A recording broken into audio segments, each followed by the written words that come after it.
Hello, Kaiju Lovers. This is Nathan Marchand, host and curator of the Monster Island Film Vault, coming to you OOC out of character to consider this a bit of an interlude between seasons 3 and 4. Season 3 ended up taking twice as long as it should have.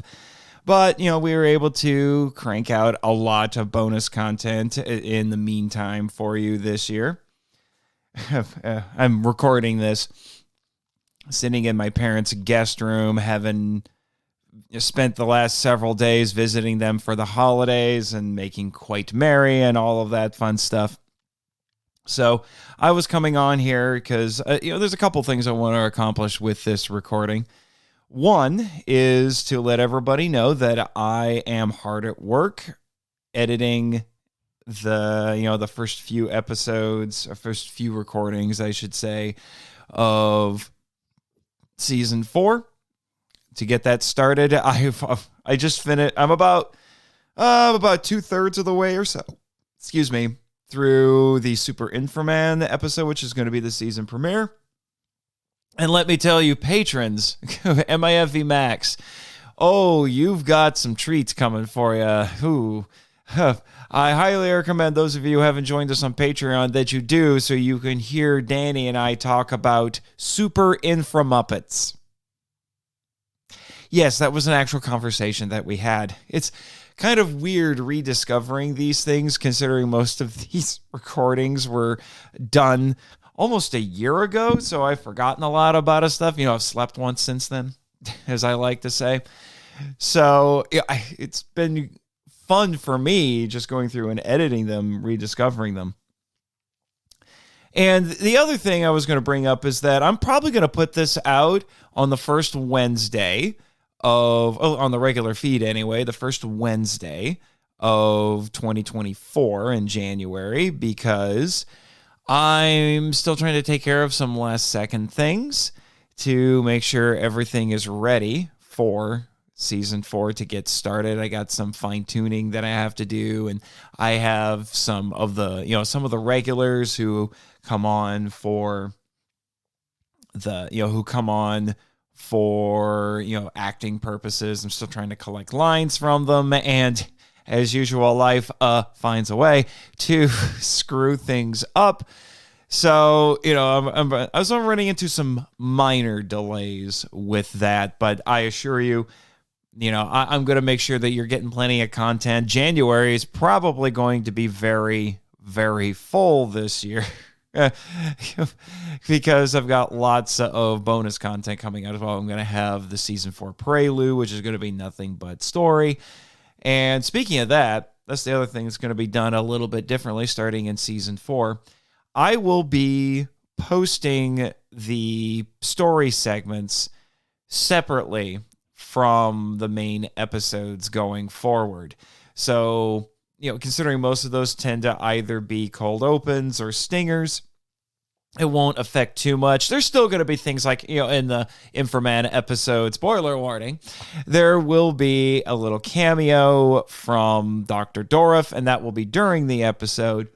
So stuff like that, that's still going to happen. And, and then the zany antics where we're making up stuff or referencing plot points from previous things.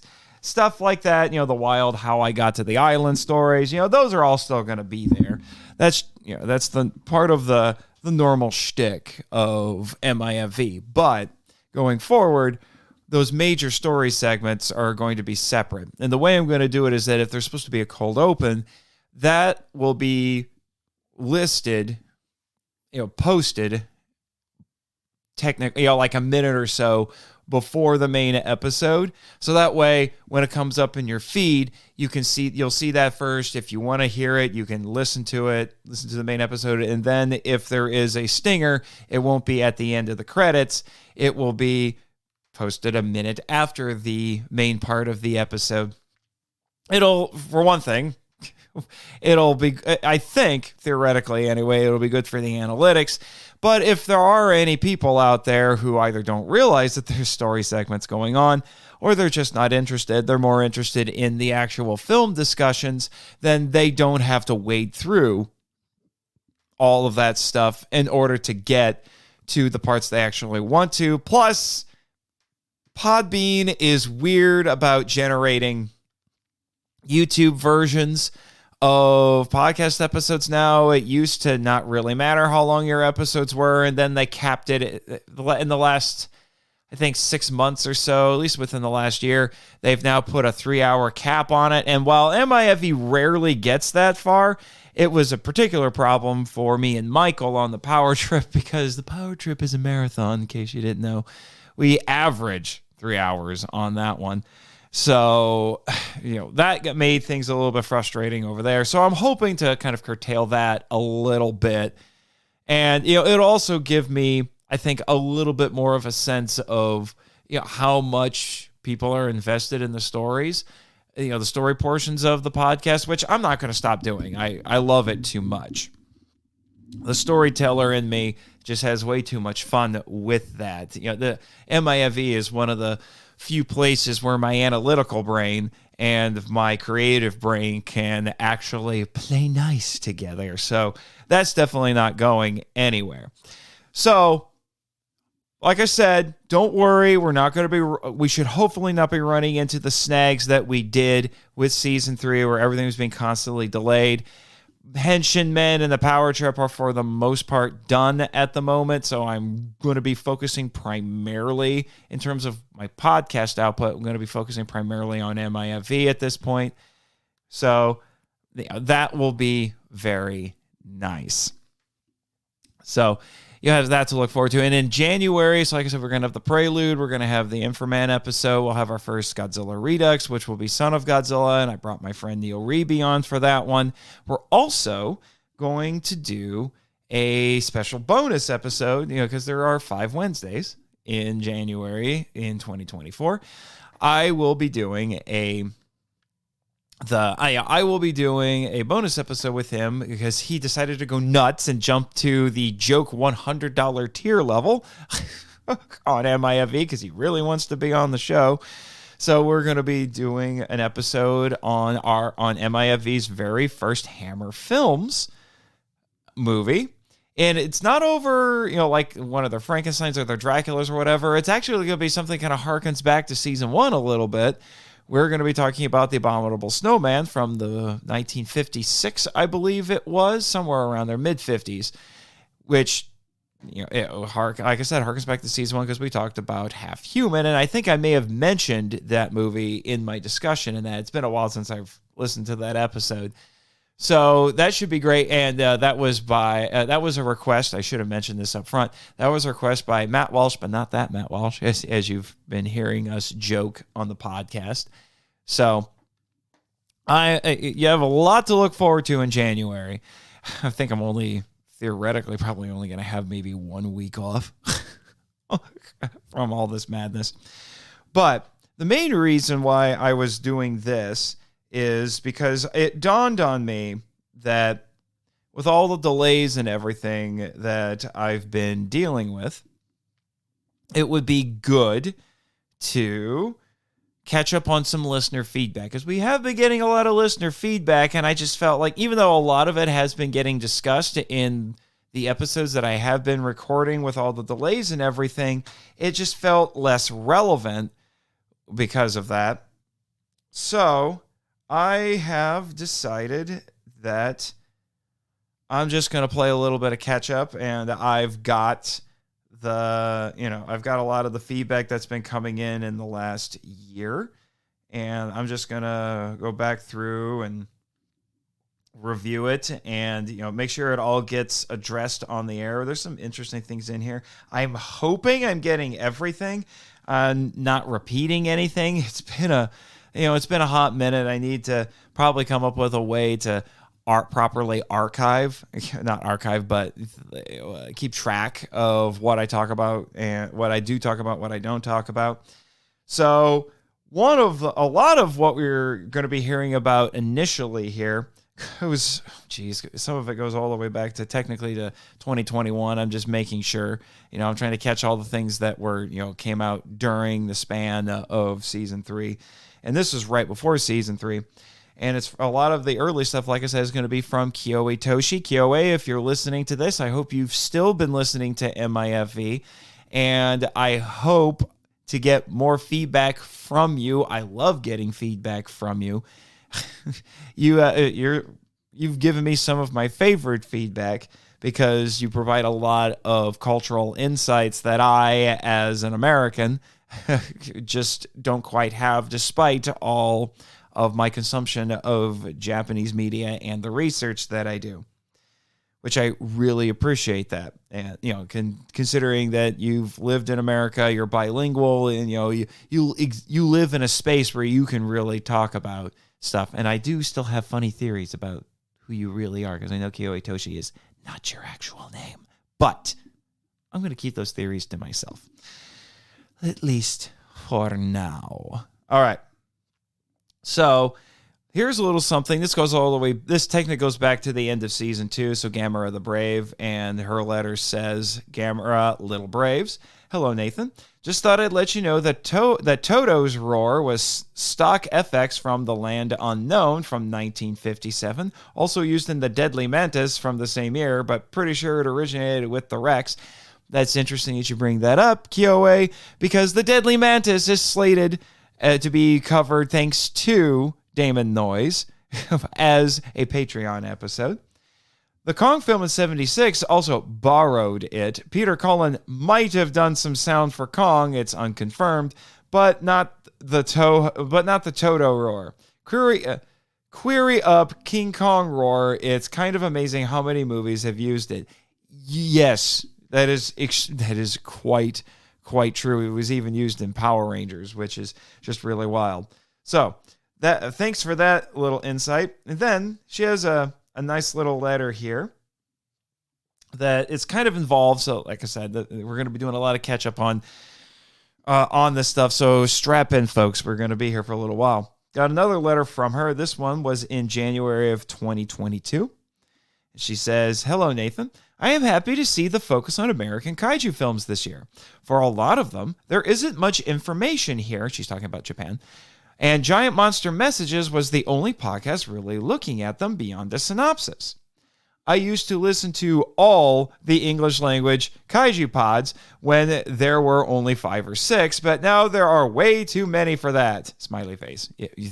There still are. There's even more now. It's funny how Kaiju Cast wraps up, and suddenly everybody and his kaiju dog is trying to jump in to fill that gap, myself included.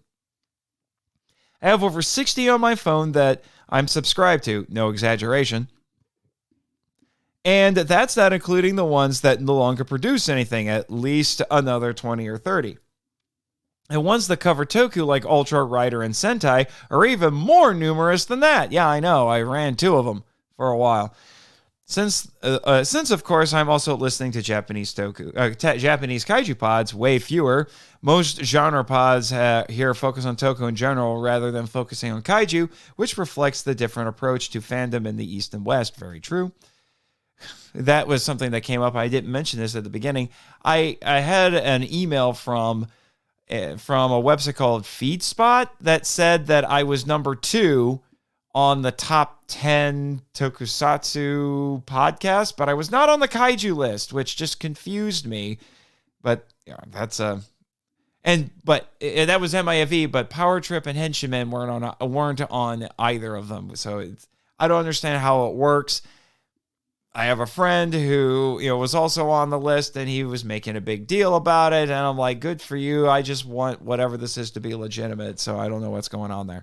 Anyway, that limits what I can listen to. So I only try to keep up with MVM. Good choice. Giant Monster Messages, Mazer Patrol. I need to start listening to them. Parts of Tokyo Lives.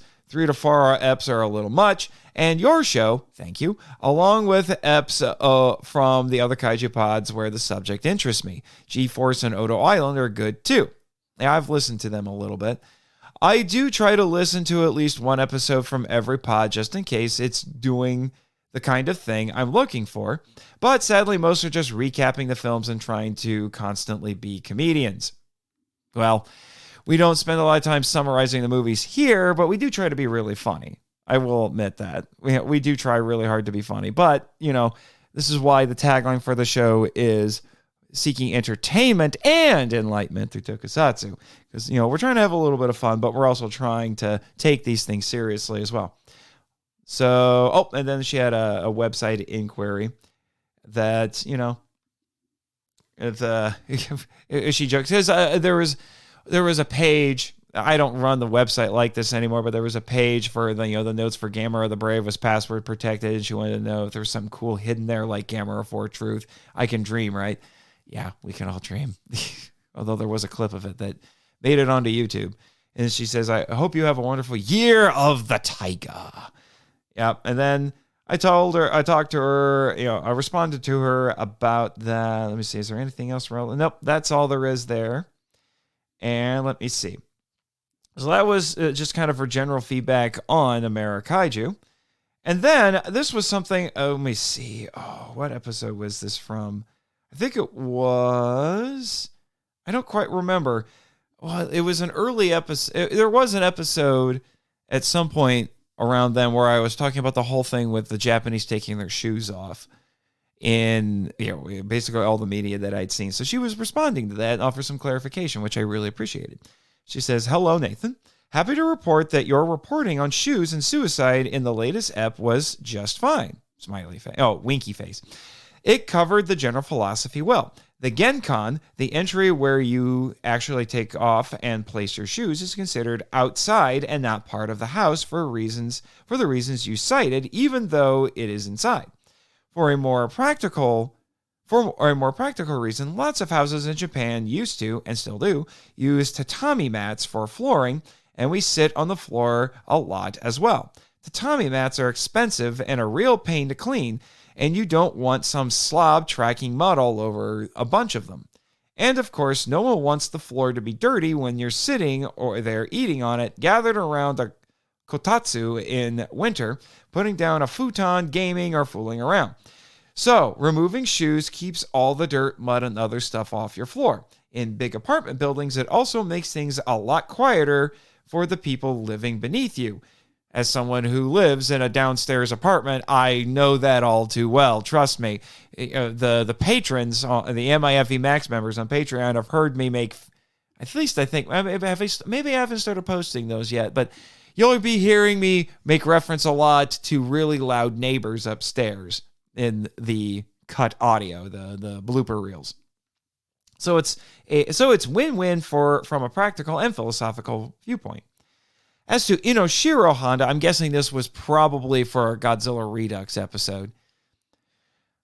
That name is used because it's a variant reading and more common than the accepted one for Honda of the kanji Honda used for his name.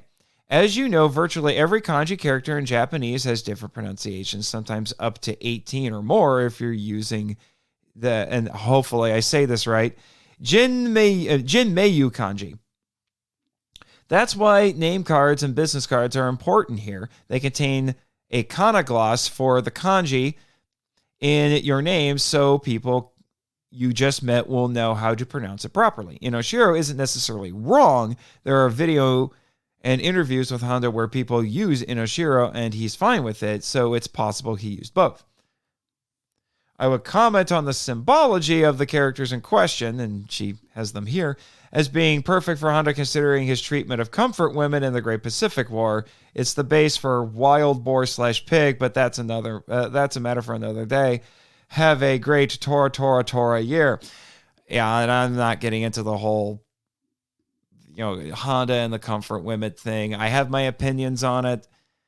I think there are certain people in the fandom who have blown it way out of proportion. I'm not condoning the comfort women in any way, shape, or form, but I do think Honda found himself in a very difficult situation.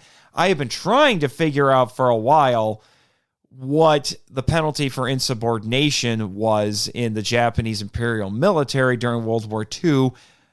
I haven't any way to confirm it, but given what I know from my study of history, I'm going to say it was probably death, so I'm looking at it thinking Honda's in a very difficult position when it comes to that entire issue, but I'll leave it at that for now. So So I asked her, with the whole Inoshiro thing, do the Japanese take the meanings and symbolism of names really seriously? And she said, it depends. You usually pick auspicious kanji for a name. There are government-approved kanji for names, so odd people don't name their kids Oni or Demon or things like that.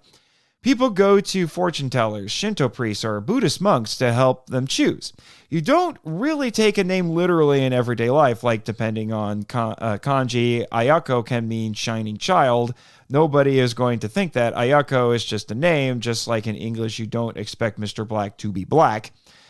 But it's often thought you can see a person's character in their kanji. This really takes hold with anime and manga characters. Their names will almost always be clues to their personalities. Speaking as a writer, I do stuff like that all the time. It's not just an anime or manga thing. I wrote a bit about this for the Singular Point characters, especially Mei's family name Kamino. I know this is a little vague, but is in keeping with the subtle nature of the Japanese language. Often you'll see people, especially women, use kana instead for their given name if they don't like the kanji, or just to cut to the chase if it's a real obscure reading. Inoshiro would be a tough warrior name for boys, pretty typical for the time period Honda was born. A wild boar would fully be Inoshishi, and it's all contained in and she shows the kanji here, in Honda's given name. But because of variant kanji readings, it can also read as I, Ino, or other things. Hope that makes more sense. And I said thank you for explaining all that to me. So that was a great little conversation we had there. And then sometime later, let me see. This was in July. She sent some feedback regarding the Cloverfield episode. She was asking for some of the sources. She loves studying these things, and if I use sources that are behind paywalls, she asked for them, and I generously share them with her. And then she had this little bit of feedback to offer on the episode and the film itself. I find it so fascinating that the two most realistic / impactful kaiju films, 54 is in Godzilla 54, might be in there too, are built around and reflect national trauma, 3/11, Shin, and 9/11. I saw Cloverfield in the theater, and it was absolutely terrifying the first time I saw it, although, like most found footage films, it does lose some impact on subsequent viewings, especially the scene where they stumble into the army fighting with Clover. Don't know if we'll ever see a more realistic portrayal of what a real-life kaiju attack would be like. As always, thank you so much. Yeah. Very true, Kyoe. Very, very true. And then, because the YouTube channel with the YouTube versions of the episodes been getting a little bit more traction in the last year. I've got some here to talk about. This is from episode 71, which was Invasion of Astro Monster, which had the Dapper Man on it. Username General Ursus. We got a new Planet of the Apes movie coming out, so that's kind of appropriate. Invasion of Astro Monster is one of my favorite kaiju flicks from the Showa era. I first saw this movie under the title Monster Zero at the local drive-in when I was a kid. That's the title most of us of a certain age saw it under. I saw it on VHS originally under the title Godzilla vs. Monster Zero. It played as part of a double feature alongside Terror Beneath the Sea, which starred Sonny Chiba. It made for a solid evening of entertainment. It sounds like it. I would have had a good time with that for sure. And then, this is all over the place, isn't it? Oh, man. And then we got, no, it's not. All right. And then we have some feedback here. This is from about a year ago from one of my biggest fans now, biggest fans of everything I do, Christopher Riner, who just eats up anything and everything that I do. I need to talk with him again. It's been a little bit. So he sent some feedback in. Hilariously, it says, hello to the KIJV studios. KIJV with, are we a Bible podcast now? KIJV? What? I know he meant KIJU, but oh well. All right, he says, hello, Nathan and Jimmy. Well, Jimmy's not here today. I'm sorry. I have been binging through MIFV and recently came across MIFV Max number 9 bonus Patreon bullcrap. Oh, I thought I was clever with that. And I have a few thoughts to share. First, the Star Wars prequels are better than the sequels. Fight me, Jimmy. If he was here, he would definitely fight you.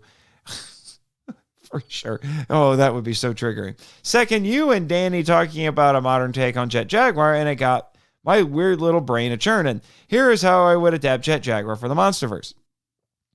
As more Titans keep appearing, monarch and governments around the world are getting more and more nervous. They get the idea of instead of trying to find ways to control kaiju, they will try to find a way to make a human as powerful as a kaiju.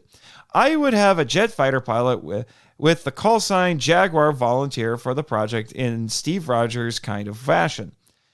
They outfit him in the Jet Jaguar suit that is supposed to allow a human to grow to the size of a kaiju. Instead, the helmet is a modified Orca translator that would help him be able to communicate with kaiju so he would determine if they are friend or foe and hopefully avoid unnecessary battles.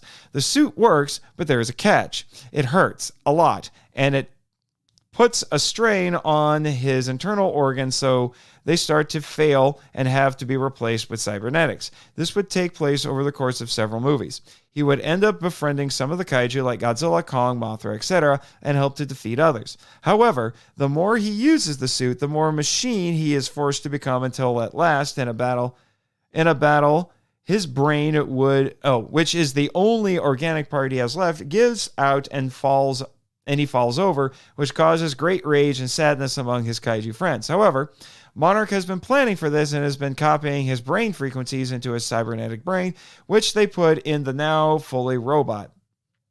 Okay.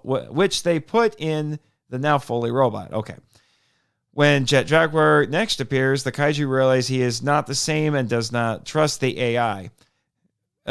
AI Jet, which would create conflict for the new Jet to overcome as he tries to fulfill his mission. This would start Jet's journey to trying to figure himself out since he has all of the original's memories and quote-unquote feelings and yet is not human. It would be a good human story to connect the audience to the movies. Looking forward to hearing your thoughts. So I mentioned in the original recording where I talked about this, that this was Jet Jaguar by way of RoboCop, which I actually like. I think this is an interesting idea, to say the least. And oh, geez, was this actually published? This might have actually gotten published. I'm not sure, but it's similar. I like the idea. You might want to not do it over the course of several movies. You might have to pick up the pace a little bit on that. Although, given the recent things that we've seen in the Monarch show, it would certainly make sense. It seems like a logical continuation of the technology that they've been using and how they've been using it. But I was always thinking that the way I would do Jet Jaguar in the Monsterverse was to skip the human part here and actually make it a benevolent AI who befriends a kid, so you can have. Roxanne, you don't have to wear that red dress from the original movie. And then he downloads himself into a new mecha to protect the boy because he's worried about him getting hurt by kaiju and stuff like that. All right, so we go on to this next one. This was on the MIFV Max Christmas episode last year with my sister. Or someone just said Boris Karloff is greater than Jim Carrey. You're talking about the Grinch. Yeah, you would. Those would be fighting voids with my sister. And then on the MIFV Max, also from last year on Netflix's Troll, we had Neon Riley, who's actually Neil, says, another good episode. You did a masterful job reining in your unruly guests. Oh my gosh, let me tell you. You get Michael and Danny together. They're fine by themselves. I can handle them by themselves. You get them in the same room. I would have an easier time hurting cats. Meow. All right. And then this was from January of this year where we did an MIFV Max on the Shin Ultraman. where we interviewed the gentleman who runs Ultraman Connection, which was very exciting. Very, very exciting, Mr. Gomez. And then we have, this guy's been watching a lot of the video game streams that I've been doing on the YouTube channel. It's Epic Ace Studios, and for talking about Shin Ultraman, says, I dislike this movie. I say it's overhyped. Thought it would be good. However, this didn't feel fully like Ultraman. We got one kaiju fight against him, and the other fight felt like Ultraman fighting what I'll call Ultra clones. Tokusatsu is cool. However, we are watching a CGI Ultraman movie. You would think they'd have more of them to flex the CGI. It felt meh. The one thing I can say was good is Ultraman himself within the film. I disagree with that. I know there's still a big pushback against the use of CGI in Tokusatsu, but unfortunately, unless it's TV, -1 really showed us that, there's no going back at this point, but -1 also really used the CGI incredibly well. And there were 2 kaiju fights in there, and then there were 2 aliens. Well, it's more like 3 aliens. Zeton was weird. That didn't really feel like the action finale, I will say that. So there was there's going to be a proper full-length episode. If you join MIFV Max, you can hear me, Danny, and Michael and Damon talking about Shin Ultraman, but that's just kind of like an initial reaction sort of thing. There will be a proper episode on it. In an upcoming season, I've already announced it in the anniversary special. We will be season 5 in 2025 will be on Ultraman movies, which I'm pretty excited about. So, that will be part of that. So I will be doing a full-length episode on that. And I could basically all that to say I disagree with that. I understand the criticism, but, you're not getting away from the CGI. It's here to stay. And, was the CGI always great in Shin Ultraman? No. But, it was still done with mocap, and that was the original Ben Furuya, the original suit actor who was doing it. And I don't care what anyone says, motion capture is the new suitmation. If Haruo Nakajima was still alive and still playing kaiju, still doing the quote-unquote suit acting thing, he would love motion capture because he doesn't have to carry 200 pounds of rubber on himself. And he can still do his performance. I'm just saying. Oh, and in light of that, all right, rest in peace, Kenpachiro Satsuma. I'm so glad I got to meet you. Oh, man. I really, Danny and I are going to have to do, a double tribute episode because of that, because we lost both Kenpachiro Satsuma and the woman who wrote Terror of Mechagodzilla. It's just, man, what a year. All right. What a year. All right. Let me see. And then here's another one from Epic Ace on episode 74 when I had Chris Cook on to talk about Power Rangers 2017, which was the second time that in that year that I talked about that movie. Although I talked about MMPR, the movie, 3 times in 1 year, 3 different podcasts. All right. He says, if I could redo this movie, I would keep Rita in the horror genre and Rangers in action-based. They eventually cross them over at the end. Goldar would basically be also horror aesthetic. And the Megazord would reflect a Pacific Rim design. Oh, and take out the Krispy Kreme. That was dumb. No, the Krispy Kreme was funny. The Krispy Kreme was funny. It was a joke. And unfortunately, I don't think the joke registered for everybody. They just thought it was a blatant product placement. And to a certain extent, it was. But the whole idea is that the super powerful MacGuffin that can end the world is under something completely innocuous and mundane. Okay? Now, Perhaps they should have just called, it should have just been like a local diner or something, and it was called Ernie's. That would have been a great Easter egg if you're a Power Rangers fan. But still. All right. So let me see. And then we have some feedback here from Luke Giaconetti of Earth Destruction Directive, one of my favorite kaiju podcasts, where he was writing about Ebero Horror of the Deep. And he says, Nathan, recently listened to your Godzilla Redux coverage of Ebero Horror of the Deep, which will forever be Godzilla versus the Sea Monster to me. That's what it was for me, too, for a long time. Growing up in the 1980s, Sea Monster was fairly common on television, and the VHS was almost as common as the legendary Good Times King Kong versus Godzilla tape.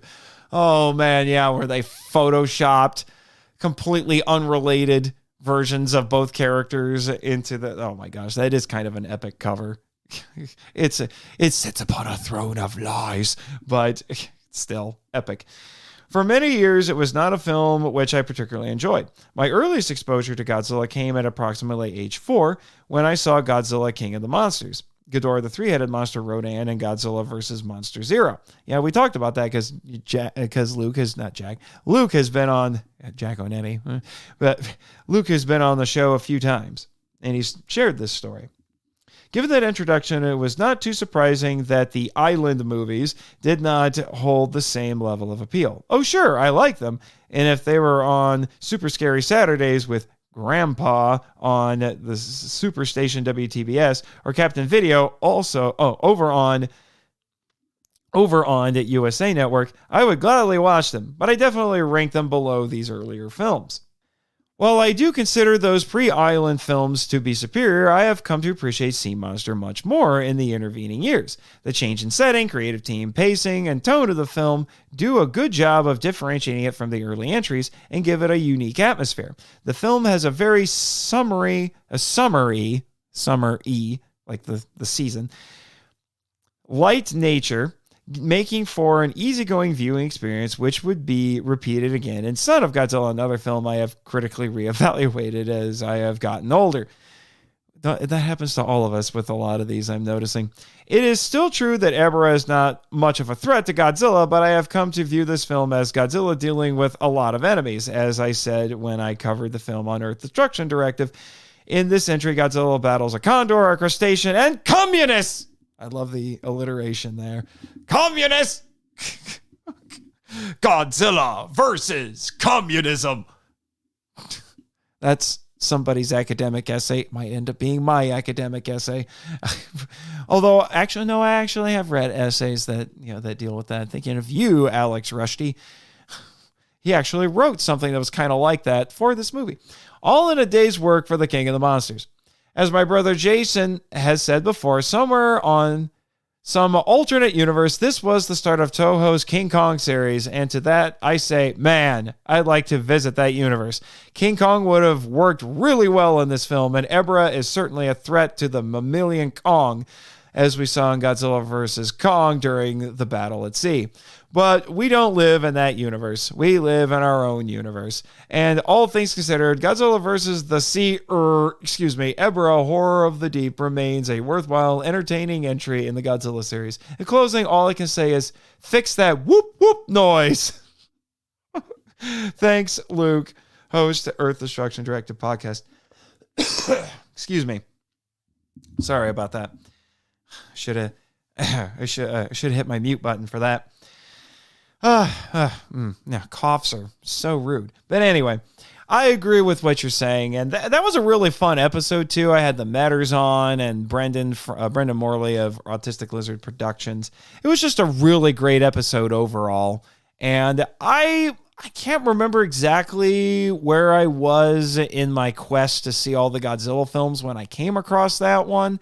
I got the VHS of it that had that painted cover that with the very Heisei looking Godzilla blowing fire at an Ebera that was crawling into frame. It was barely on frame. And it was just traditional fire. It wasn't blue or anything. And I ended up buying a new copy of that because I discovered that the new DVD doesn't have the dub I grew up with, and that upset me a little bit. And trying to track down some old VHSs with these kind of lost dubs at this point, almost lost dubs. Never thought I would still be trying to get my mitts on VHS tapes at this point in my life. Regardless, I do think those dubs should be preserved, by the way, just for the sake of history. So hold on to those VHSs, people. But no, the more I watch this one, the more fun it gets. It's a nice shift. The characters in that are really fun. It's one of my favorite Akira Takarada performances. I love his character in this. He was described as the Cary Grant of Japan, and this was a very Cary Grant kind of honorable thief kind of role. But the wild thing to think about is that, as far as I can tell, all they really did, because this was originally supposed to be a Kong film, and I do think it would work better as a Kong film, but what really gets to me is, I mean, if all they did was just, like you would do in my phone went off, like you would do in, on a computer, if you're working on the script, if you just go find replace and just have it replace King Kong or Kong with Godzilla,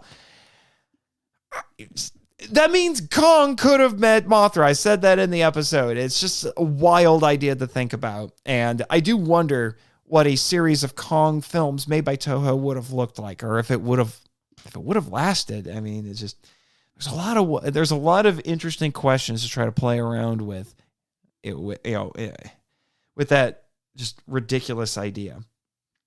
Absolutely ridiculous idea. All right. And then I have a little something here, and this has to do with the Skull Island quote unquote anime.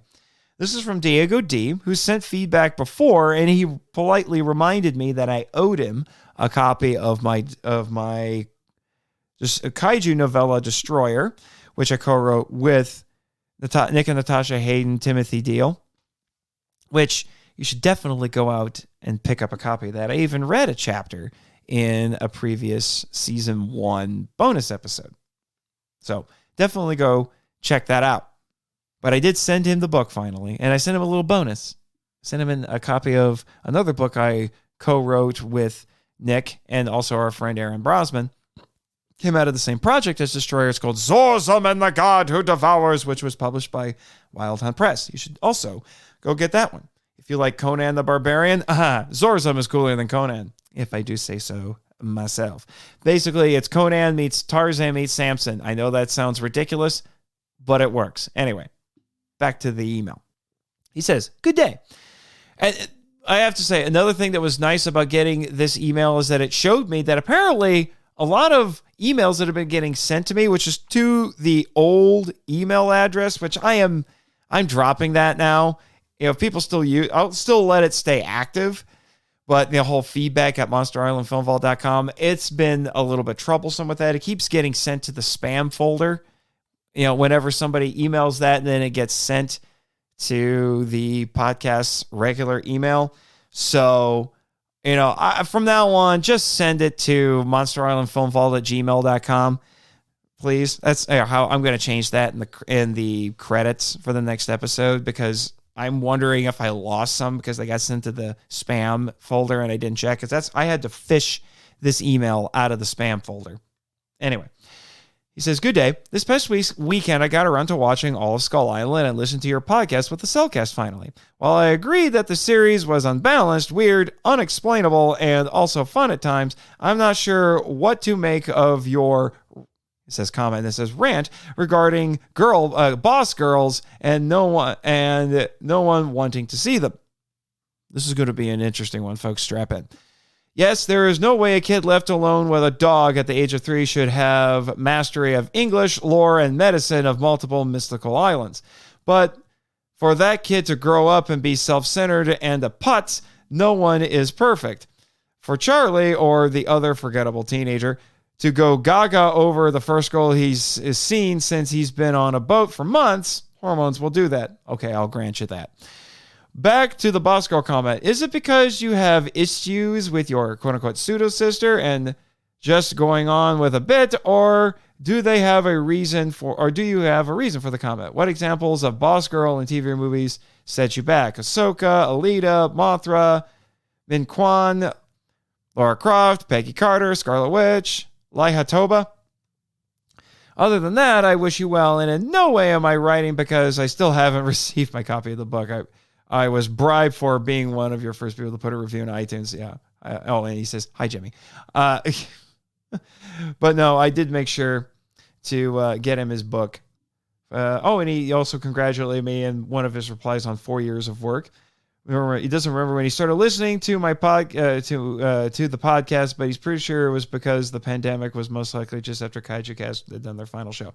All right, here's the thing, and I should probably write something about this, but this whole strong female character, girl boss, whatever you want to call it. This is a character archetype that has become all too common in Hollywood productions lately, and most people are just not responding to it because they find these characters insufferable. And if you want to use a term like Mary Sue, which I do think applies to this girl in Skull Island, it's not so much. Here's the thing. I've seen a lot of videos and read a lot of, from people who talk about this concept. And what people tend to latch onto are more the symptoms of the core issue, because people just latch onto how hyper competent they are, how everyone loves them unless they're the bad guy, and all of these things. But those are just, like I said, those are just symptoms of the issue. The real problem is that these boss babe characters, these Mary Sues, break the story and bend the plot around them to the point where everything just becomes easy. And when you make things easy, it makes the characters unlikable and it makes the stories boring. So it's bad storytelling. You need to make your characters, your heroes, overcome tremendous odds in order to be successful, in order to get people invested.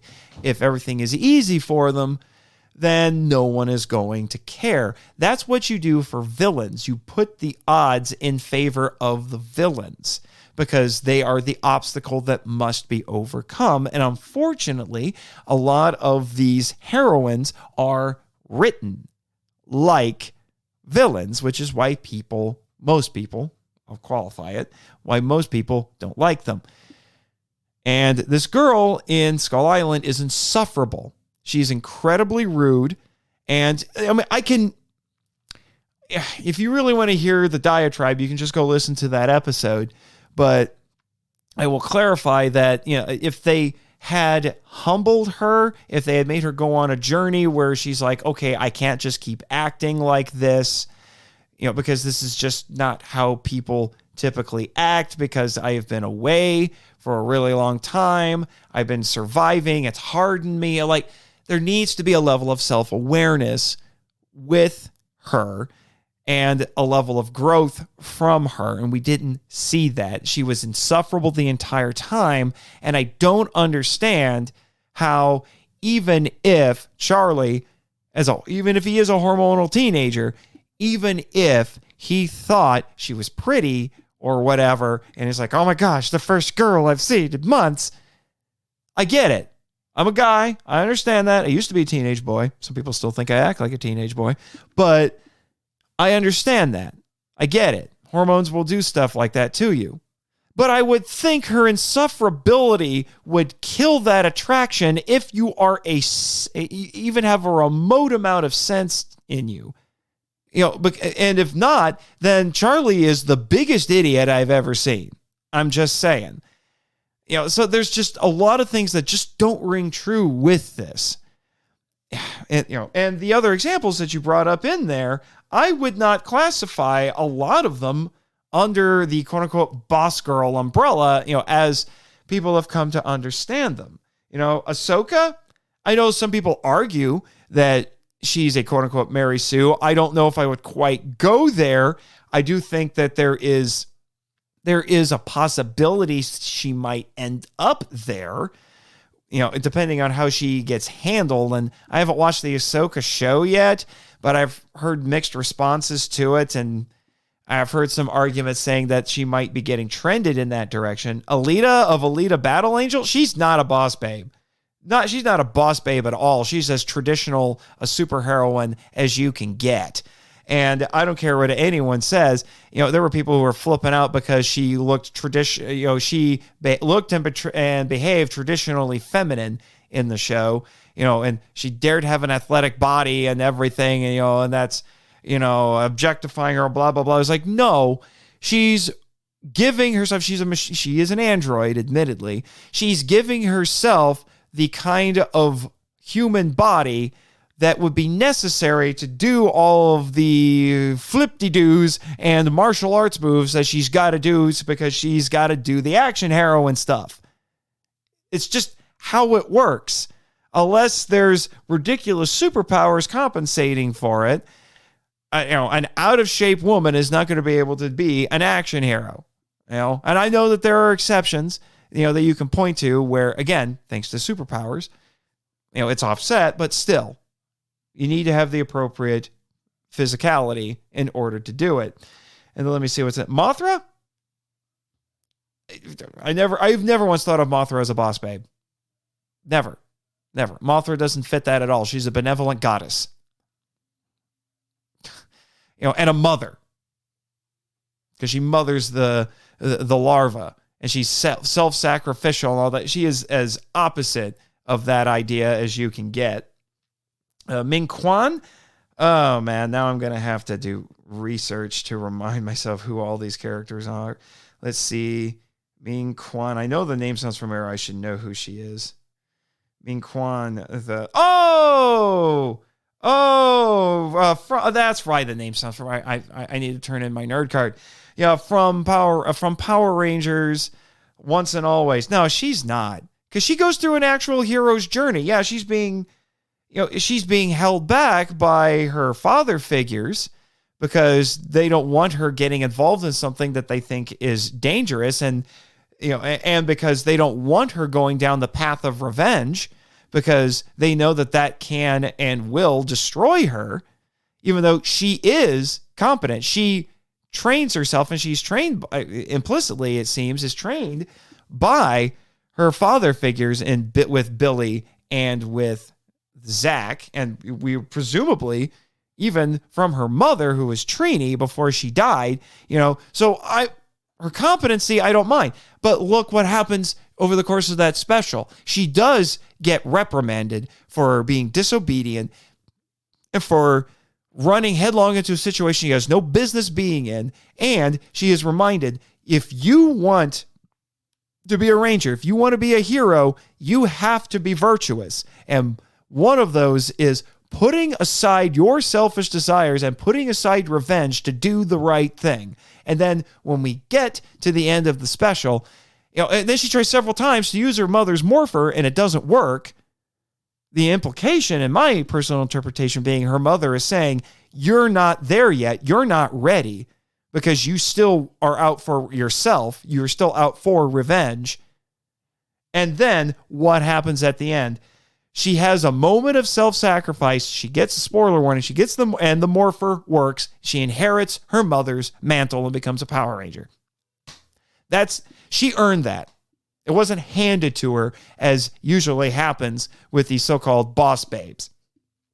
All right, all of her powers, the respect that she has from the other characters, all of that was earned, because that is a key difference between a quote-unquote strong female character, boss babe or whatever, is they just by existing, they're supposed to be given accolades and respect. No, it doesn't work like that. It does not work like that. So Ming Quan, no, not there. Lara Croft,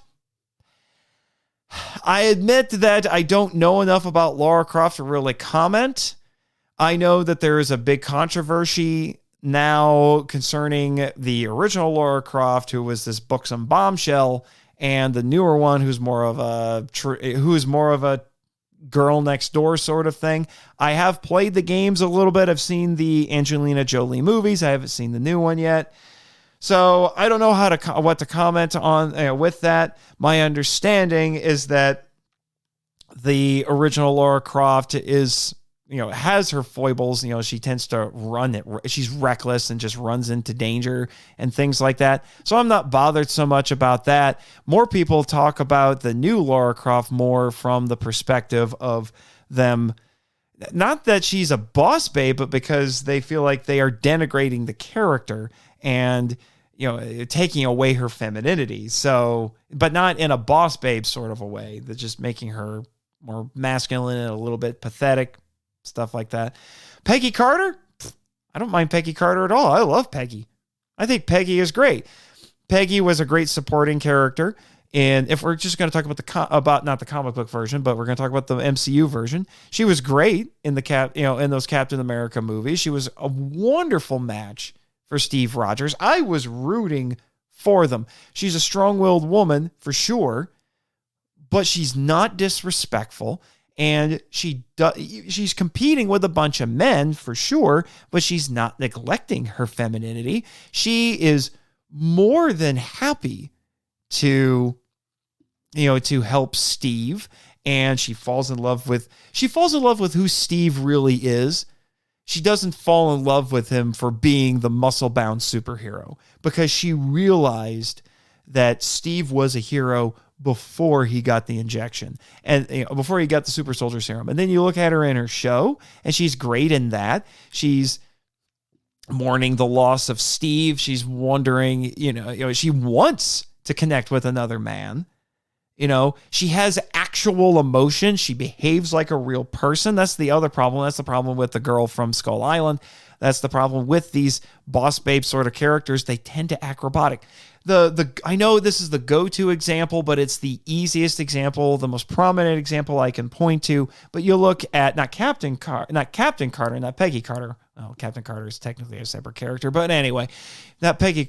But you look at Captain Marvel. Carol Danvers. I went into that movie. I wanted it to be good. I really did want it to be good. I had my concerns. I wasn't jumping onto the extremist bandwagons that were on both sides of the issue, but I wanted it to be good. I was willing to accept it as a good story, as a good film. And I didn't think it was great for up until about the last 20 or 30 minutes, but I thought it was okay enough.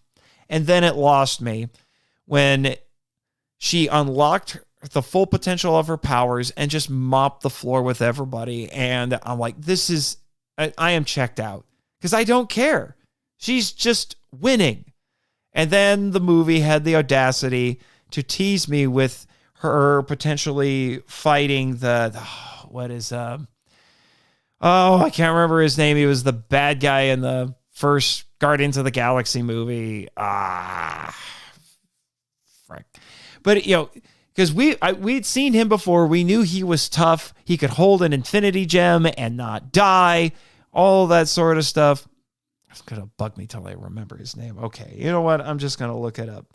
Because I need to get my nerd card back, and two, I need to at least make it look like I know what the heck I am talking about. Let me see. I'm going to kick myself. As soon as I see his name, I'm just going to kick myself. Let's see. Ronan the Accuser. That's what it was. Ronan the Accuser. I knew it was something kind of Japanese sounding. But anyway. So they teased us with that, and then he runs away because she cracked her knuckles, ran away like a puppy with his with his tail between his legs. I don't care. I really don't care. And that's what wrecked it for me at that point. I couldn't get into it. So all of that to say, Peggy is nowhere close to that. Scarlet Witch, I never felt like that about Scarlet Witch. I'm assuming you're talking about the MCU version, because I've read some comics with her in it, and she wasn't like that at all either. I mean, even if you look at her in the MCU, I know people take issues with how she was handled in WandaVision, but what does she ultimately want? She wants to be a wife and a mother. The whole thing, she does everything in WandaVision because she wants kids. She wants that traditional picket fence lifestyle. And yeah, like I said, there's issues with how that was implemented, in the last couple of episodes, but that's about as traditional as you can possibly get, which modern girl bosses don't really want. That's the problem. Or at least they act like they don't when they really do. Showing a little bit of, my own personal philosophies there. And then Laiha Toba, I have to look that one up. I don't know that one. Forgive me, for I do not know who this is. All right, so let's see. Oh, Laiha Toba, the swordswoman and main heroine of Ultraman Geed. Oh, gotcha. She looks pretty. Gotta say that. Oh, man, she looks very pretty. Some of these. Got some interesting little bits of fan art here. I have a feeling I would like her. I haven't seen Ultraman Geed yet, so can't really comment there. So I hope that answers your question to a certain extent. I mean, I'm getting pretty extensive into this, and I'm sure I'm going to get at least a little bit of pushback for it, but, that's just where I stand on it. I'm trying not to get into it from necessarily a political standpoint, a little bit of a philosophical standpoint, but it really just boils down to just poor storytelling. And I would say this, let me preface this by saying, I would say this about a character regardless of gender.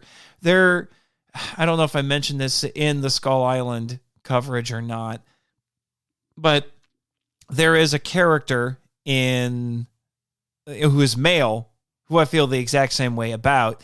I think in this case you would call him a Gary Stu, and this is a hot take for some people.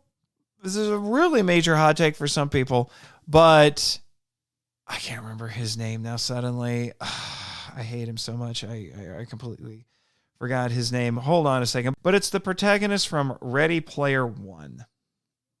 Because I do not like that book. I do not like that book at all. The only reason I even bothered to finish reading it was because I was listening to a podcast with Mike Nelson and one of his writers for Riff Tracks where they were just making fun of it.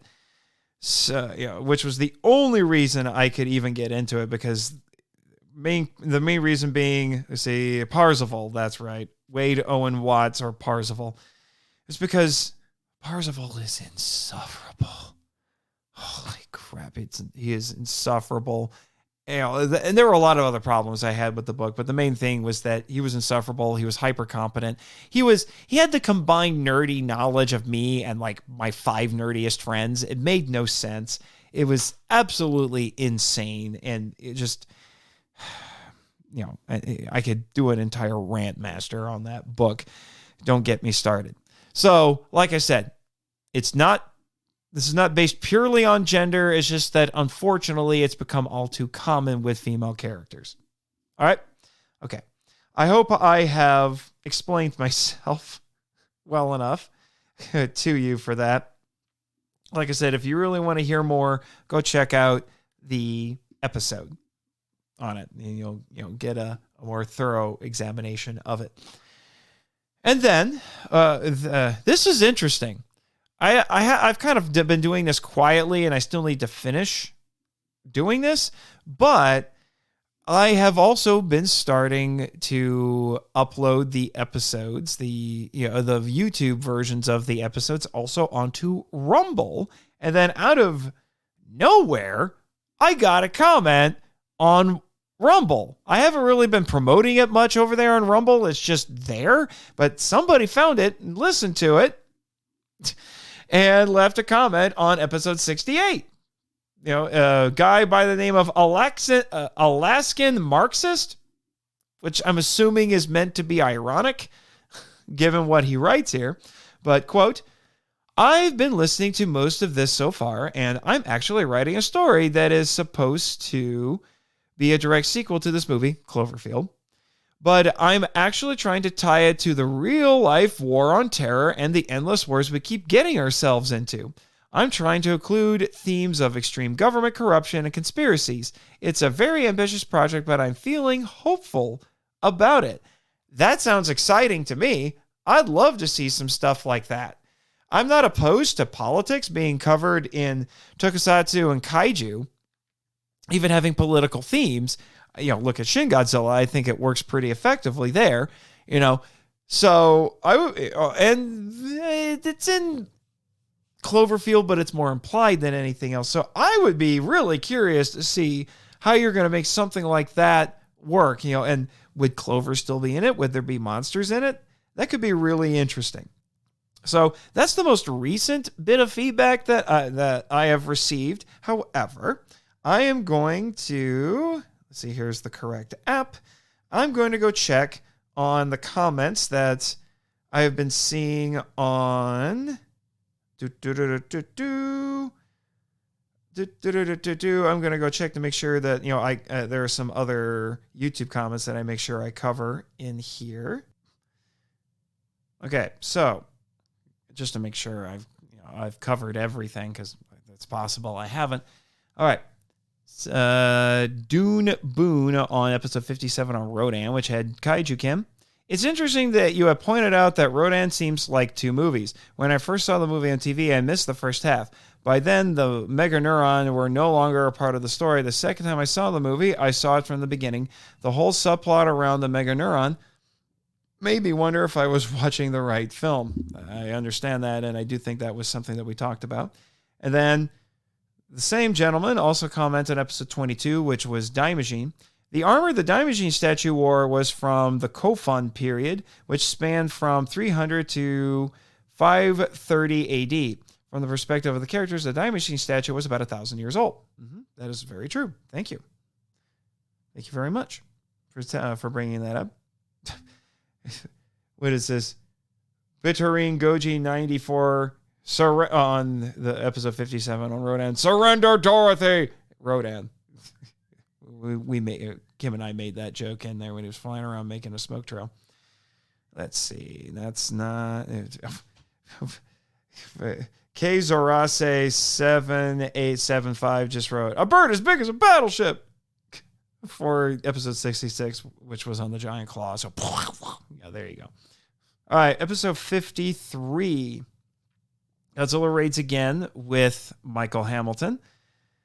From Ethan Reynolds, 3522. Hi there. Love this mini analysis of Godzilla raids again. I first discovered this movie when my big brother's friends let me borrow it. Thank you. Oh, hope you make a video about Godzilla versus Megalon. Oh, it's coming. It's coming, sir. Then we have this very long and involved one from Ethan Reynolds on episode 63, King Kong versus Godzilla, which had Alyssa Goji Geek or Alyssa Charpentier. I don't know exactly what's going on with her these days, but I would absolutely love to have her on the show again. She is one of the good people in the fandom, and it disappoints me that she just got so stressed out with it that she left. It just makes me sad. All right. Anyway, Ethan Reynolds says, "Hey there, love your podcast of your mini analysis of this film. I think the film is very good, but I don't feel that it doesn't hold up as well as it once did long ago. At its core, the film is basically a Japanese remake of the 1933 King Kong merged with a sequel to Godzilla Raids Again, 1955, but it's still an enjoyable film. I've been writing an AU fic, an alternate universe fanfic, about this film for a while. In this version of the movie, instead of Kong fighting Godzilla in Japan, it is instead in San Francisco, USA. Plenty of the characters are different as well. Gia from Godzilla vs. Kong is in it, and the two Americans named Stanley Livingston and Buzz Johnson are based off two characters from an Abbott and Costello movie. And the best of all, Carl Denham from the original Kong is in it. Now, this is not a sequel to the original Kong from the 1930s. When the two men arrive on the island to see if Kong is real, they meet Carl Denham, who has adopted Gia as his own daughter and finds the island inhabited by giant animals and prehistoric beasts. Gorosaurus and Baragon are in it, and Kong fights both of them. What do you think? Actually, this sounds like a fun little romp, I have to say. Very interesting take on this story. I'd be curious to see how that played out for you. And then we have Dune Boon again on episode 69, Ghidorah the Three-Headed Monster, where I had Luke and his brother Jason on. And he says, Ghidorah the Three-Headed Monster is one of my favorite giant monster movies because it establishes a fantasy world where kaiju are part of day-to-day life. The scene where Mothra's twin fairies make a guest appearance on TV as celebrities hammers home that point, although I think Sekizawa was toying around with the fairies because the actresses who portrayed them, Emi and Yumi Ito, were celebrities in real life. In any case, that's probably true, which means he was doing a meta-commentary in this movie before he did it in Gigan. What are you talking about, Nathan? Well, just wait until you hear the Godzilla vs. Gigan episode this season. Oh, next season, I should say. Let me see. So he goes on. In any case, I wasn't aware of that when I saw this movie when I was a kid. What I saw was a movie that not only accepted its fantasy elements as part of life, but celebrated them rather than trying to destroy them. Most other giant monster movies eradicated their monsters to get the world back to normal. As a youngster, which world would you immerse yourself in? The world of Ghidorah, of Ghidra, I should say, the three-headed monster, where Godzilla and Rodan end the movie as heroes, or The Beast from 20,000 Fathoms, where the movie ends with a dead Rhedosaurus and a burning roller coaster in the background. Well, when you put it that way, there's only one choice. I go with the burning roller coaster. No, I'm kidding. Another reason why I love this movie is that it gave the kaiju distinct personalities and goals. I had seen the movies Godzilla and Rodan prior to seeing Ghidra the Three-Headed Monster. I think I've probably my brain's been reading Ghidra as Ghidorah most of this time until I just now caught it. Sorry. Those movies established the monsters of Godzilla and Rodan as unrelenting engines of destruction. So by the time I saw Ghidra, seeing Godzilla and Rodan rescue Mothra was a jaw-dropping plot twist. Plus, I love Godzilla and Rodan, and because of that, I never bought into that they were as evil as the signature films made them out to be. That scene vindicated what I believed. Some fans view the monster behavior in Ghidra the Three-Headed Monster as a downward trend in kaiju movies because of the humor that was incorporated into action, and so forth. I disagree. I see it as character development. The giant monster series is not going to survive if all the monster does is step on things and serve as a metaphor for social commentary. You can start there, but you need to move on. Very true. I don't think we could have had an entire series of Godzilla 54s. We've gotten a few movies like that since then. Return of Godzilla, Shin Godzilla, -1, but there's no way you could have made an entire franchise like that. Ghidra the Three-Headed Monster has been the primary influence on my writing. Oh, wait, is Dune Boon, is this one of several names used by Neil? I think so, now that I think about it. Anyway, Ghidra the Three-Headed Monster has been the primary influence on my writing. The kaiju in my novels have their own distinct personalities and goals. They are not just a menace that roars in anger and smash things, as Nate from Monster Island Film Vault will be able to testify once he has an opportunity to read my books. Very true. Very, very true. I'm still trying to catch up on that. And then we had a guy who says, Cuban Pete 1990 left a comment on the Half Human episode, which is episode 7, but the Japanese version and the American version of Half Human 1955-1958 was never released on DVD or Blu-ray. But how about the Criterion Collection will remaster two different versions like the Japanese version and American version? I would love it if they did that. I really want them to get that out of hiding and just let people engage with it. I've said that before. You might think it's controversial, but you can't just hide it away and pretend it didn't happen. You need to engage with it. And, how are we supposed to know if something is bad if we don't get to see it, and learn from it? Here on the 3rd anniversary live stream, Doombo says, Yongari and Reptilicus and Gorgo, 3 of my favorite non-Japanese giant monsters. I'm looking forward to those episodes. They are coming, sir. They are coming. All right. Kaiju 101 and Other Tales from Ramacon 2022. Dune Boone. This was a little bonus episode that I did. Good work on mentioning Space Monstering Mongwe along with Yongari, Monster from the Deep. Yongari often takes the credit as the first and only South Korean kaiju movie, which is unfortunate because it's definitely not the only one. And then from German English Engineer 2054, this was for the live stream, the memorial live stream for Jason David Frank of Power Rangers fame. He wrote, "Hello, gentlemen and ladies. Thank you for sharing this post live. I did sign up to watch Monday evening, but missed your podcast. Watching while I work now. I am not as well versed on JDF trivia, but I really enjoyed his work on the show, and it hurt my heart when I learned he called it quits permanent on life. It is what it is. I understand that. But with him being my childhood hero, this has been a rough week. I am disappointed at the news and have been asking why for the last week. As with many of you, I wished I met Mr. Frank in person. Sometimes a few more people in your corner can make a big difference." And I do think that is a major lesson that we can take from that unfortunate tragedy with Jason David Frank. I was one of the people in that stream who had the privilege of meeting him, and it was just months before he died, which was just surreal. And he was in Indianapolis, which is only about 2 hours away from where I live, I think a week before he died. And sometimes I wish I had taken the opportunity to go see him again. I don't know if I could have made a difference, but, or maybe I just would have been a little too rocked by the idea of seeing him a week before he died. You know, that was a hard time. And that's why I made the changes that I did to the script when I covered the MMPR, the movie. I made the story segment, and that ended up being a tribute to him more so than I was expecting. I went through and made it even more of a tribute. And then I got Joey Sorless to play the character on there when he's just done so marvelously well with him on Power Rangers, the audio drama. It was such a privilege to have him there, I have to say. So, you know, I really love, you know, how that turned out. And, you know, it's just one of those things, you don't realize how important someone is in your life until they're gone. And I think for a lot of people, you know, he was taken from us too young. And, you know, it's just so weird now.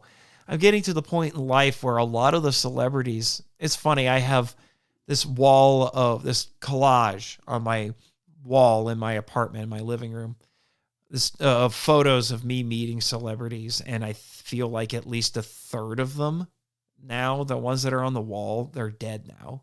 It's crazy to think about that. You know, Akira Takarada and now Kenpachira Satsuma. It's just,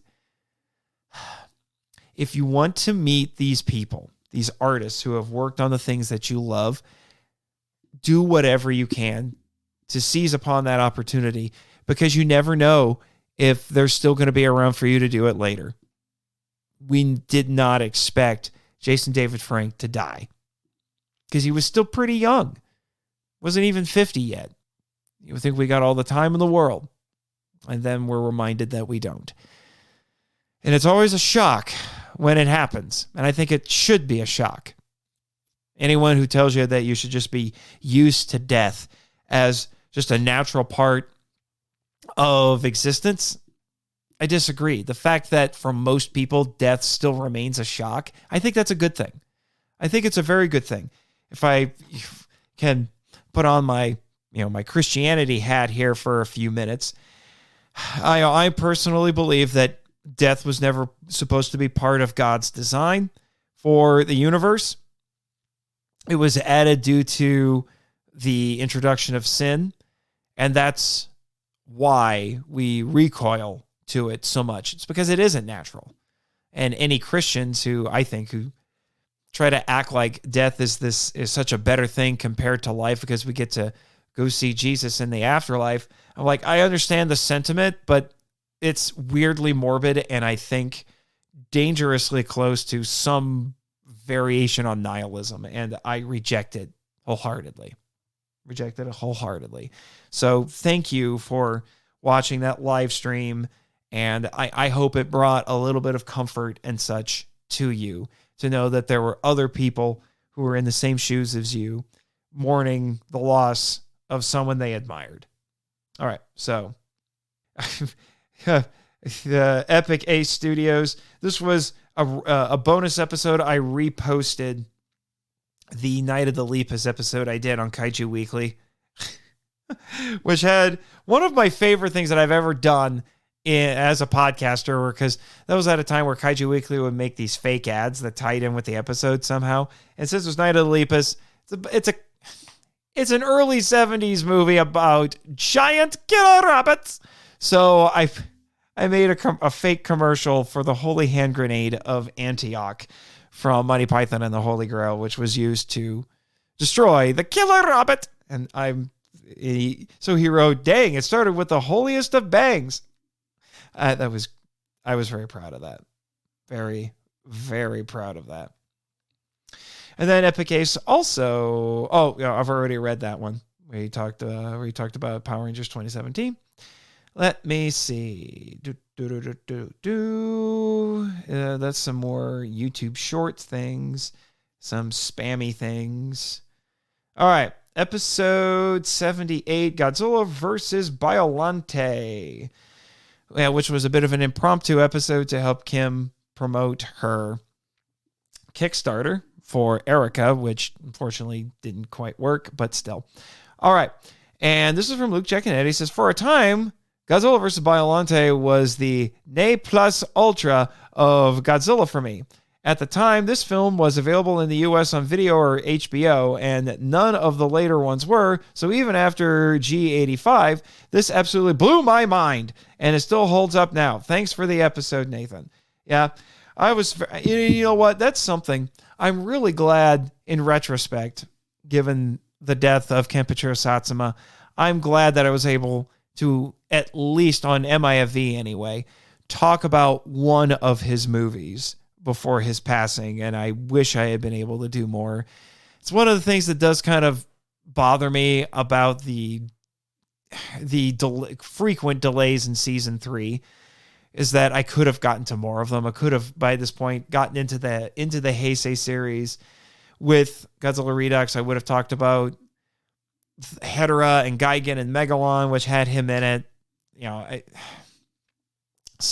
But in response to that, I think, honestly, Biollante and G85, I think, have aged the best out of the Heisei movies, for sure. The 90s Heisei movies, I know there are people who still love them, and more power to you if you can, but they don't impress me nearly as much as those ones from the 80s do.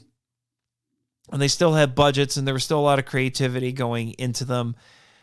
And the scripts were technically better. Technically. Yeah. And Biollante is at least weird. I'll say that. King Ghidorah, I'll get into it. I'm eventually going to have an episode on it. And Danny and I have done panel presentation on this. King Ghidorah is wild, but I don't... That script is so broken, and I don't know what to do with it.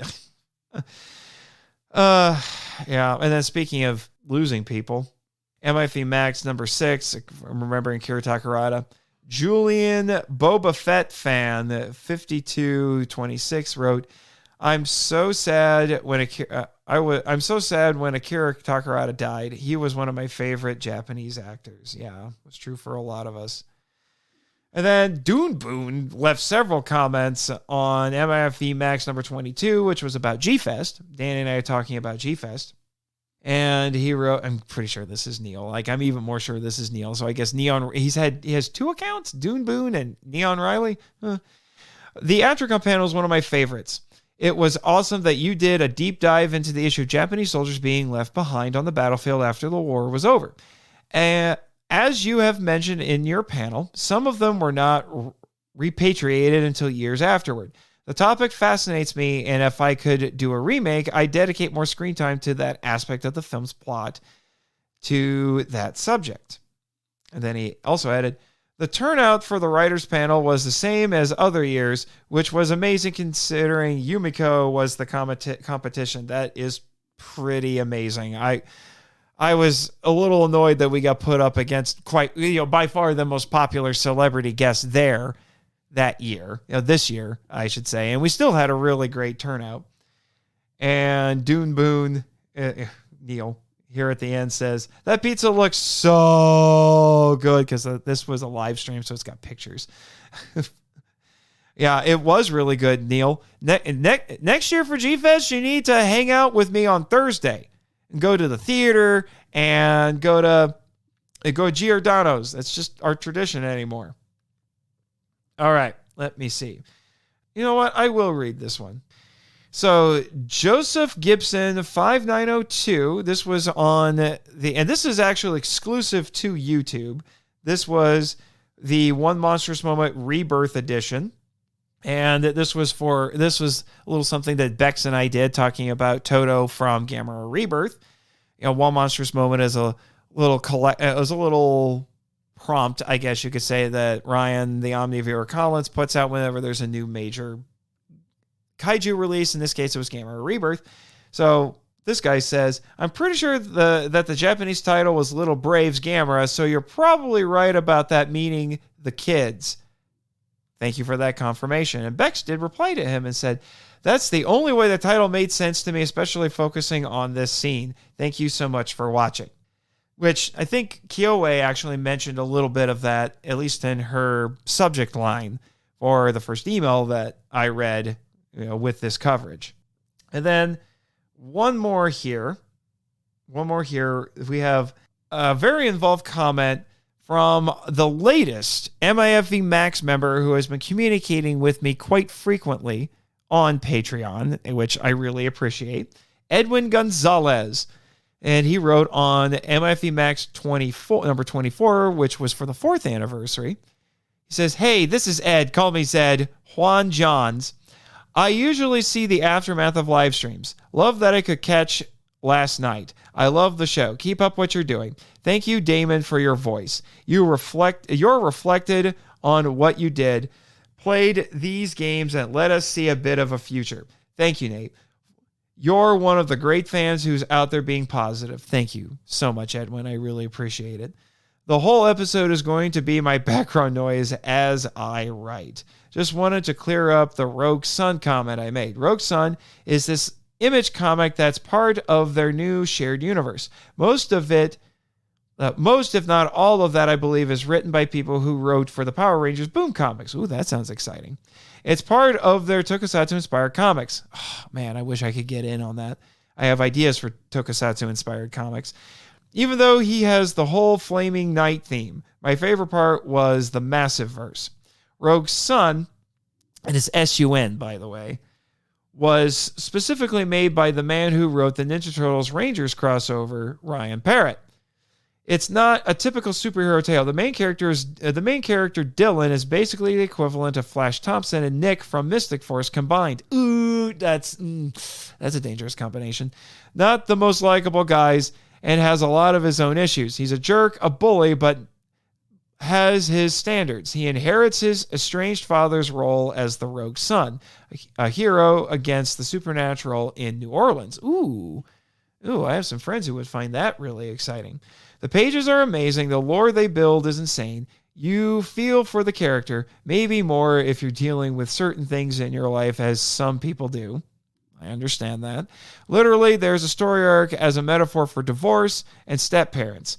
Dylan actually gets called out for his behavior and calls people out in the end. Thank you. And there's a lot of awful or jerk people in the comic, with and within reason. But the whole point is that the main character gets better over time and then gets knocked down. Nothing is as it seems, but it's good. I just connect with it, not like how people connect with Annie from Monster Island. Oh, Annie, that's the Skull Island. He means the Skull Island anime. Oh boy. All right. Thank you. Have a good day. And this comment especially was one of the reasons that I wanted to put this little recording together, because hearing stuff like that, and I know this is going to sound cocky, but hearing stuff like that and how much people appreciate the work that I do, and not just me, but everybody. I mean, he talked about Damon too.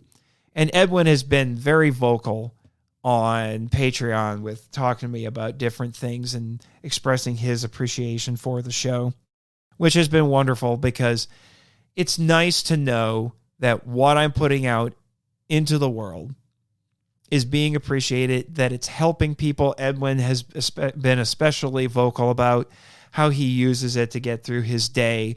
And I've heard from other people who have shared similar stories. And I really do want to be a positive influence. Yeah, I'll go into a rant master, to be funny if I don't like something and all of that. But it's all meant to be just in good fun.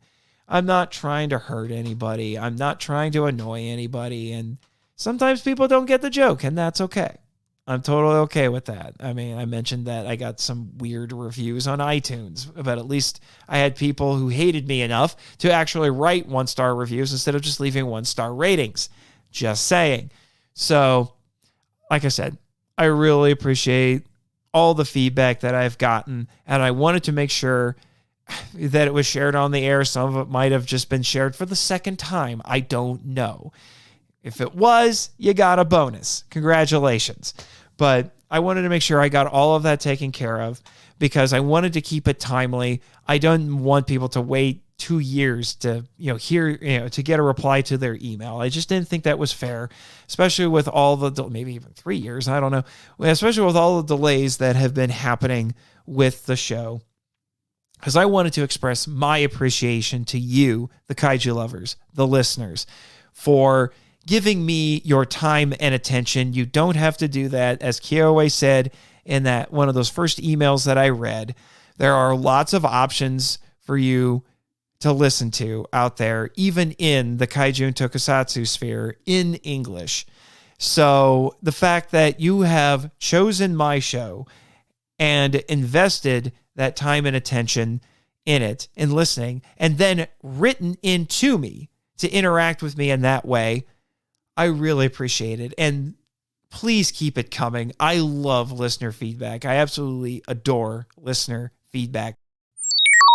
So it turned out after I finished that initial recording that there were still a few YouTube comments that I needed to get to because they pertain to episodes. And I'm going to read a few of the Apple Podcast reviews. All right. So really quick, somebody wrote on the MIFV Max 18, which was when I talked about going to All Monsters Attack 2 in Chicago. It says, buddy, this is from Prohoda. I hope I said that right. It says, buddy, what a awesome, comma, smiley faces, winky face. I don't know what exactly he means by that. What a awesome. Okay. Well, thanks anyway. All right. And then from Dune Boone, so Neil, on the Tokusatsu 101 JFAX panel, he says, which I did post the audio version on the podcast feed. He says, superb panel. You don't get enough credit as a Tokusatsu/Kaiju scholar. Well, thank you, Neil. I'm glad somebody notices around here. All right. And then, that is spam. That is spam. And then, bonus episode 14, I was at Zillafoot, which was a fun episode. Enshoma, he wrote, Zillafoot represents just how crazy the kaiju fandom currently is. I, the Crimson Weirdo, was just being silly for the sake of silliness. Still, though, this was an extremely fun listen, and thanks for the kind words on my 3 contribution/segments, despite, again, I am ultimately a part of the problem in the end. I did find your segments enjoyable, and it's nice to know that that's the face with this username, because I've seen you pop up in some of Kim's live streams and things like that. And, that might have been some overanalysis on Elijah's part, but he has to elevate that movie somehow because it's straight up schlock and he was in it. So he has to justify him being in it somehow. And then Godzilla versus Biolante, Dune Boon, shameless self-promotion. It's my only weakness. Nate Marchand. Thanks. That is the truth. That is the truth. And let me see. I don't remember if I talked about this. This is a comment from Luke, Jack, and Eddie, also on episode 78. He said, for a time, GVB, Godzilla vs. Biolante, was the Ne Plus Ultra of Godzilla for me. At the same time, this film was available on in the US on video or HBO, and none of the later ones were, so even after G85, this absolutely blew my mind, and it still holds up now. Thanks for the episode, Nathan. In case I already read that one, my apologies for the repetition. Like I said, I'm just trying to be thorough. And again, I might have already read this one, but no, I think I read that one already. I already read that one. So let's see. So MIFV Max number 22, which was on G-Fest. No, I already read those. So here's one from Joseph. No, I already read that one too. Like I said, I'm just being thorough here. All right, from episode 79. This one I know I didn't read.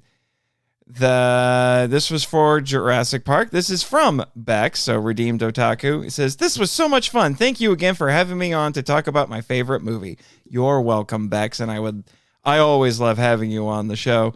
And then for episode 80, Luke, Jack, and Eddie. This was on the Asylum's Monster Island. Since it was published right before Thanksgiving, Luke says, thanks for roasting the turkey for us, Nathan. And then he has a nervous emoji. You're welcome. I had a good time with that. And then finally, on the Simple Heroism of Jet Jaguar, which was on the Operation Jet Jaguar short, which was part of Minus One Monstrous Moment put on by Ryan the Omnivore Collins. Donnie Winter says, wonderful discussion and thank you for the shout out, my friend. You are welcome, Donnie, and I am looking forward to... Here's a crazy announcement for you in case you haven't seen it already. I'm having Donnie on the show in season 4. He's coming on for The New Empire in April, along with a mystery guest who I will reveal later on, but he's a big deal. That's all I'll say. And then we have a comment from the Omni viewer himself where he says, he mother never really love him, but the rest of us sure do. Yes, we do. I have a strange appreciation for that smiley robot. I'm going to end up with a lot of Jet Jaguar figures. That's all I'm going to say on the matter. But that was a lot of fun to talk about. And I love that short. I absolutely adore that short. And I can't say enough nice things about it. If you join MIFV Max on Patreon, you can see me do a bunch of funny meme videos. I did post one publicly on Twitter or X, whatever, Twix, whatever, where I put it to The Touch by Stan Bush. And if you join MIFV Max, you'll see a whole bunch of other ones that I did. I'm even taking requests if anybody has any. And then bonus commentary on the same episode wrote, this short had no right being this good. Loved it. Thanks for chatting about it. You are welcome, Mr. Bonus Commentary. I'd love to have you on the show, too, by the way. You've made some very nice contributions in the chat when I've been on Kim's streams and things like that. I've watched some of your videos. You do good stuff. I like what you do. All right, and you're right. It has no business being that good. The fact that it is as good as it is, I'm so much untapped potential, I'm just saying, for Jet Jaguar. Bring back Jet Jaguar. Dang it. So I'm going to read the most recent, from what I can tell, most recent reviews that have been posted on Apple Podcasts. Well, except for these 1 stars. I'm not going to, you know who you guys are, maybe.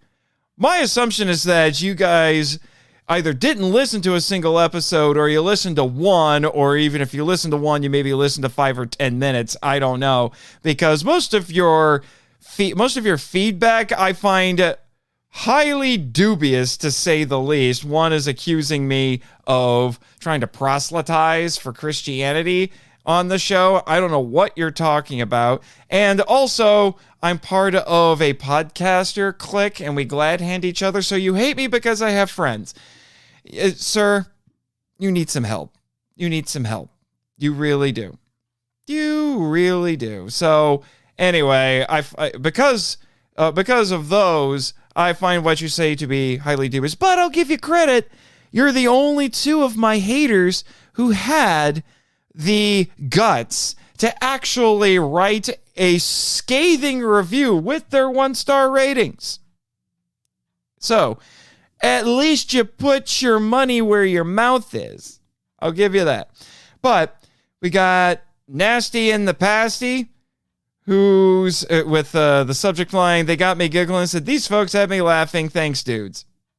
Well, thank you, because I do think we have a pretty entertaining show. And then from Luke, Jack, and Eddie, El Jacone, fun and informative podcast, he writes, fun and informative podcast from an enthusiastic kaiju fan. Nathan covers all sorts of angles in his pursuit of enlightenment via kaiju movies. Definitely worth a listen. Thanks, Luke. I always appreciate that. As I've said before, you and Kyle Yount on Kaiju Cast were the first two kaiju podcasts that I listened to, and I took a lot of inspiration from what both of you did. So hearing that from you is high praise.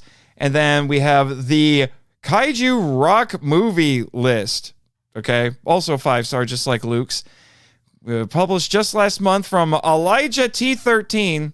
I know who you are, sir. I was a little excited when I saw the new review, and then I saw who it was from. I'm like, oh, I'll accept it anyway. But he says, this show is so much fun to listen to. Nathan and his cohorts are entertaining and enlightening for any fan of the genre to listen to. I would recommend it to anyone and everyone.